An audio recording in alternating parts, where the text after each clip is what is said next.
तोहके बनौले बाड़े कौन माटी सान के।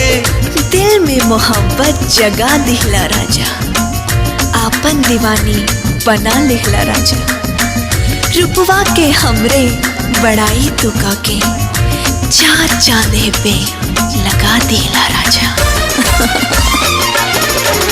करिले शुक्रिया हम ओह भगवान के, तोहके बनौले बाड़े कौन माटी सान के।